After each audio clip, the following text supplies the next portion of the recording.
প্রথমে সামারকান্দ, তারপর আসিয়ান, সেটার পর সংযুক্ত রাষ্ট্র, তারপর বালির নাম্বার আসে। এই সমস্ত বড় বৈঠকে নরেন্দ্র মোদী এবং ওনার বাহিনী যা করেন তা ইতিহাস হয়ে গেছে। প্রথমে ভারতের বিদেশ মন্ত্রী জয়শঙ্কর মহাশয়ের কূটনীতির কথা বলি। যখন উনি সংযুক্ত রাষ্ট্রে পৌঁছান তখন তিনি যা বলেন তা শুনে দুনিয়া থমকে যায়। আর যখন আমেরিকার সঙ্গে কথা হয় তো যা বলেন তাতে তো বিশ্বের কানের পর্দা নড়ে যায়। আর কারোর বিশ্বাস হয় না যে ভারত এই কথাটা বলল কেন। সেই কথাটা আপনাদের বলে দিয়েছি, কিন্তু একটা প্রসঙ্গ আপনাদের আবার মনে করিয়ে দিই। যখন আমেরিকা বলে আমরা পাকিস্তানকে তার আর্থিক সহায়তা আগে থেকে নির্ধারিত মামলার ক্ষেত্রে করছি, এই নিয়ে জয়শঙ্কর বলেছিলেন আমাদের মূর্খ ভাববেন না। সাংবাদিকরা হতভম্ব হয়ে তাকিয়েছিল আর ভাবতে পারছিল না তারা করবেটা কি। তারপর সামারকান্দের সেই ঐতিহাসিক মুহূর্ত যখন পিএম মোদী পুতিনকে চেপে ধরেন। এই সত্যের মুখোমুখি হতে আমেরিকার দাদির কথা মনে পড়ে যায়। ওই রাশিয়াকে ভারত সহজেই বলে দেয়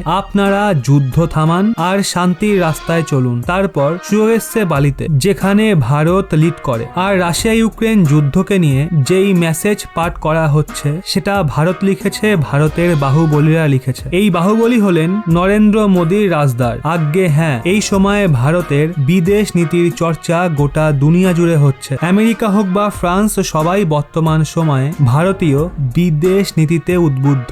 এমনকি পাকিস্তানের পূর্ব প্রধানমন্ত্রী ইমরান খান পর্যন্ত ভারতীয় বিদেশ নীতির প্রশংসা করেছে। G20 বৈঠকেও পিএম মোদী ভারতের বিদেশ নীতির অনন্য মডেল পেশ করেছেন। এই বৈঠকে পিএম মোদী ইউক্রেন যুদ্ধ নিয়ে বন্ধু রাশিয়াকে সামান্য একটু কথা শোনান। বর্তমান সময়ে ভারত ও আমেরিকার সম্পর্কে প্রবল উষ্ণতা দেখতে পাওয়া যাচ্ছে।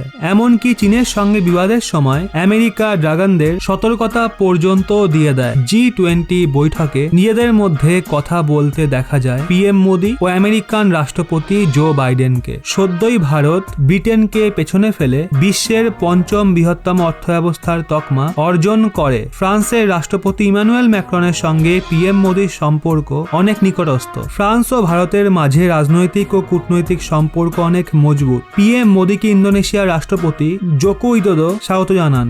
G20 সম্মেলনের অধ্যক্ষ এইবার ইন্দোনেশিয়া। আগামী বছরে ভারত G20 বৈঠকের নেতৃত্ব সামলাবে। কিন্তু এই সবকিছু হয়েছে নরেন্দ্র মোদীর জেমস বন্ড অজিত ডোভাল এবং বিদেশ মন্ত্রী জয়শঙ্কর মহাশয়ের কারণে। নরেন্দ্র মোদীর রণনীতি ভারতকে আজ ওই উচ্চতায় পৌঁছিয়ে দেয় যেখানে ভারতের পৌঁছানো অসম্ভব ছিল। কিন্তু মোদীর স্বপ্নের ভারত গড়তে বিশেষ ভূমিকা পালন করেছেন অজিত ডোভাল এবং এস জয়শঙ্কর মহাশয়। আর আজ ভারত কোথায় দাঁড়িয়ে আছে সেটা আপনারা নিজের চোখে দেখতে পাচ্ছেন। তো বন্ধুরা, এই নিয়ে আপনাদের কি মতামত নিচে কমেন্টে অবশ্যই জানান।